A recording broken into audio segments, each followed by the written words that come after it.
What's up, and welcome back to another edition of Pro Pels Talk. We're going to get Schmidt Duo on here and talk about the Kevin Durant drama, and also when will CJ McCollum and Larry Nance be extended? Plus, if the Pelicans can't land Kevin Durant, will they be a part of the trade package? Once again, presented to you by DraftKings and Company Burger. Company Burger located at 4600 Ferret Street. Let's get into the show. First took away. That's the best. Get your money's worth out. All right, Schmidt, good to see you as always. Thanks for joining the show. Let's get right into it. So Kevin Durant has reportedly told ownership that either you trade me or fire Steve, or you're gonna have to fire Steve Nash and the general manager. There was a report last night that the Pelicans do remain interested in Kevin Durant. You know, you came on about a month ago and we talked about Kevin Durant, what that package looked like. Do you think anything has changed, and do the Pelicans still have one of the better packages in the NBA to land Kevin Durant?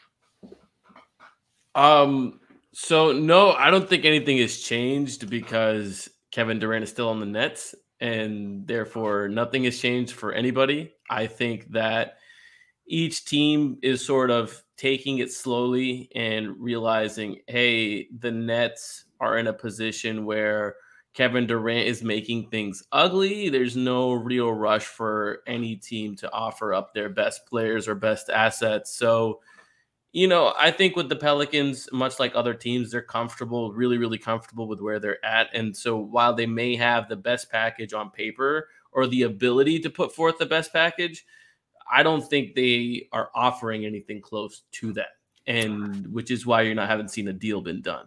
Yeah, and I think that there was a report today saying the Nets wanted both Jason Tatum and Jaylen Brown, and you've been on this for a while now, Schmidt, is that you think that Kevin Durant stays in Brooklyn and that the asking price has been just absolutely ridiculous. But say Kevin Durant does get traded, say he gets traded to another team, you've talked about it being multiple teams. Do the Pelicans then talk about being that third or fourth team being involved in a Kevin Durant trade? Is that something the Pelicans can look at in this scenario? So it depends on the team that he ends up going to, and it depends on what Brooklyn wants to do with their future moving forward. If they think that, hey, Kyrie's bought in, we have Ben Simmons, why not just be a playoff team?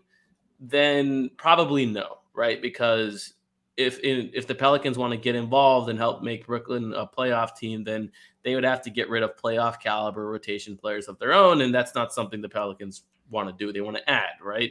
But, you know, if Brooklyn decides we're just going to go zoom into a rebuild and picks are more important to us than players, then yeah, absolutely. Like, let's say if it's Phoenix and Brooklyn doesn't want Mikal Bridges, then sure, the Pelicans should, in my opinion, put some picks on the table, try to get Mikal Bridges. And, you know, maybe you're sending out Devontae and Garrett Temple as matching salary or whatever. But I think that's the overall construct in terms of, hey, it depends on which teams are involved. Maybe if, you know, Utah is involved, you can get involved for Bogdanovic. And now they have a couple other players that I think the Pelicans could probably use. Here's a question for you. I was going to ask who the players, but go ahead. Here's a question for you. Would you trade Devontae Graham for Pat Beverley straight up? Straight up, yeah. I mean, Pat, as much as I despise the guy, Pat Bev is like that guy that you hate because he's on the other team, but you love that he's on your team. He's got like a Jose Alvarado, but you already have Jose, so that's a tough question. I think Pat Beverley's a winning player. I don't know. And then also, can Pat Bev I guess he can get moved. Would you do it? Yeah, I mean, so 1 for 1, he can get moved. There's no issue. And then there's a little window before he can get aggregated. And so is that one of the players that you were going to talk about, or like that the Pelicans might be, I don't know, could be looking at? I don't think that, you know, the Pelicans are keyed in on him or anything. I'm just looking at teams that are in a flux right now and the players that they have available, Utah obviously being one of them, and just kind of looking around at what the Pelicans can put together. And, you know, I think I've talked about Bogdanovic before. They now have Beverley. Jared Vanderbilt wouldn't be a bad backup big man if you have other plans for Jackson Hayes. And, you know, so I think they got some role players that every team should want, which is why you're also hearing things like, oh, well, maybe the Lakers will want to throw Westbrook at them and some picks and get Bogdanovic and Clarkson and a couple others, or Conley or whatever. And so I just like to look around at teams that are in flux or are maybe about to make a big move and see what pieces they have and see, where they can go. So like Cam Johnson from Phoenix would be one. And I know the Pelicans have already been linked to him. So I don't, I'm not in love with throwing like a big asset for him, but, maybe like a 2025 Milwaukee pick or something. Yeah, sure. I would do that. And you let him play out the year and you figure out what he's making the next year. That's, I think that's worth the trade there. So you mentioned Bogdanovic, and I've been on that train too. What do you think it takes to land him? Does it have to be a 3-team? Does it have to could it just be a straight trade with the Jazz and Pelicans? Because I guess the Jazz could hold on to him and then flip him at the All-Star break or the trade deadline and get as much value as possible. But you got to think he's available right now. I feel like the Jazz. I understand the Donovan Mitchell dilemma going on right there. Then dominoes will fall after that. But I feel like Bogdanovic is gettable. Yeah, I think a late first gets it done. I think salary in late first. I don't think it takes too much, and I think he's one of those players that at the deadline will probably attract a lot of attention. But if you look at Nico Mirotic, who the Pelicans traded at the deadline, who wasn't expiring, all they got was four second-round picks out of him. That's it. They got 4 second-round picks out of Nico Mirotic, and I would say that they are comparable players, at least what Mirotic was at that time and what Bogdanovic is now, and their ages and whatnot. So, yeah, if you can get to the deadline and trade 4 seconds for Bogdanovic, I think you should do that every single time. Yeah. But, yeah, I think at this juncture in the summer, it probably costs a late first. And I'm not opposed to it if it means I'm, the salary I'd be sending out is Devontae and Garrett Temple. Yeah, I agree. I think he's a gettable guy. You mentioned picks. What do you? They have so many, and they don't have all these roster spots. At what point, Schmidt, do you think that Griff will start packaging these picks and moving them? Because Chaz actually had a really good video about all these picks, and they're still sitting there, and they got to be moved sooner or later. I feel like sooner. The time is sooner. Do you see anything being moved in the next, I don't know, say this year, next year with those picks?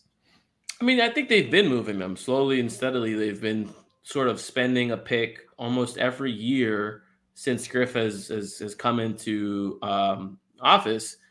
They've spent more picks than they've used, right? I think if you go back to the Steven Adams trade, they sent a first out in that. I think there was a couple firsts involved. Because there was a Denver pick going one way and OKC got a first or something like that. And then the Memphis trade with Jonas and Steven Adams, they got lucky that they didn't have to give up the future Lakers pick, but they did spend the 10th overall pick and then a future Lakers pick, which ended up being Dyson Daniels, luckily. Right. And then at the deadline again, they spent a pick for CJ McCollum. And that pick also ended up being a future Milwaukee pick. And then now they also, Devontae Graham, they spent a pick for him. So they're spending picks, and I don't think there's any reluctance on their part to continue to spend them to add. But I think you just have to look at the minutes available on the roster right now and who they need to go to. And I think at this point, there is a very valid argument to we should see what we have first. We need to know what it looks like around Zion. We need to know what these young players look like. Are they taking a leap, or is it one of those, situations where we hoped that Nickeil Alexander would take a leap and he didn't? Is it what's going on with the young players? Figure that out.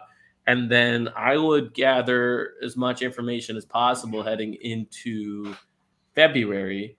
And then, like I said, I think the prices would be a lot lower on some of these players that we're talking about.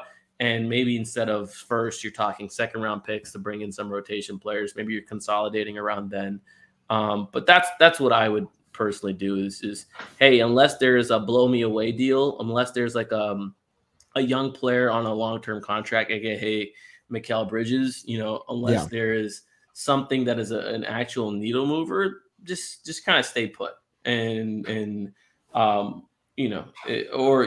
flip side would that be like, if there's like something you can get done with like a second round pick or two, then sure, go ahead, pull the trigger. But for the most part, the Pelicans are in a position to wait and see, which brings it back to the Durant stuff. Is like, even for small moves, even for big moves, the Pelicans should wait and see. Yeah, that's a really good point you just mentioned there. Last thing, you had talked about the CJ McCollum and Larry Nance extensions coming up. What does that look like for both of them? And then, do you think something gets done sooner than later? What are your thoughts on those two contract talks? So August 9th was the date that they would be allowed to extend for 3 and 4 years respectively. CJ being 3 and Larry being 4.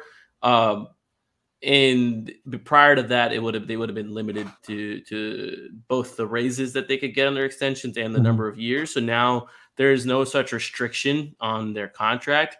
I thought there was a lot of smoke that these like agreements have been done, but like a long time ago, and like they don't need to wait till August 9 to basically know what they're capable of offering, right? Like they've done the math on this. They've already talked it out. So I was a little bit surprised, like come August 9th, it wasn't announced immediately, but it also could be just that like the veteran players aren't expected to get back in the city until the end of this month. The younger players are slowly trickling back in. I think the 8th was this weekend was when they were asked to sort of like encourage, not like they weren't forced to. They were encouraged to be back. So I think most of the young players are now back in town, but the veteran players are expected to be back in town the end of the month. And maybe that's just like, hey, yeah, we've all agreed upon it. There's no rush to like put pen to paper. Everyone knows what's happening. Whenever we're in town, we'll just actually sign it.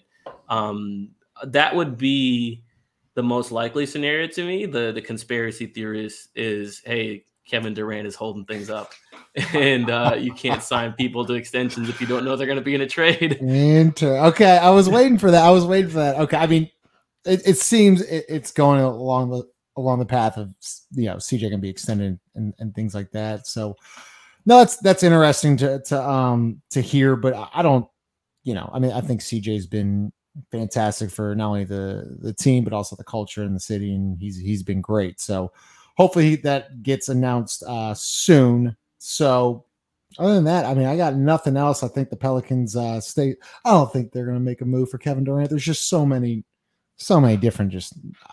I'm with you, man. I think he stays. I just don't see the Nets moving him. I really don't. Well, I think we're finally seeing a point where Durant's willing to make it ugly. And I just think that's what's going to have to happen. I mean, listen, that's get what they want. Well, what's going to happen now, it looks like, is he's going to have to sit out, which is what Ben Simmons did. Yeah. And that's a game that no one wants to play. And I don't know, like Joe Tsai, he wants to support his coaching staff. He wants to support his general manager, Sean Marks. I just don't know what kind of capacity they have for this kind of drama. Not every ownership and not every organization is willing to play hardball like Daryl Morey was. And I don't know, especially because they have a pretty punitive luxury tax bill coming up. And I think they would they don't have to have that sorted until the end of the year. So they have time. But I think the Nets blink before Kevin Durant blinks, which is not something I would have thought a month ago, but it's anything can happen in the NBA. And now that I see that Durant is willing to make things ugly, I don't think the Nets have the capacity to draw this out, because they will be a free agent market for big time players. Mm-hmm. And you don't want that stigma of, hey, this is how we treated one of the best players of all time. And to be fair, they owed absolutely nothing to him. And this goes back to the ownership versus player debates and blah, blah, blah, blah, blah. But I do think that, like, part of the reason why stars don't go to the Knicks is because they're the Knicks in how they've been run and how their ownership is. LA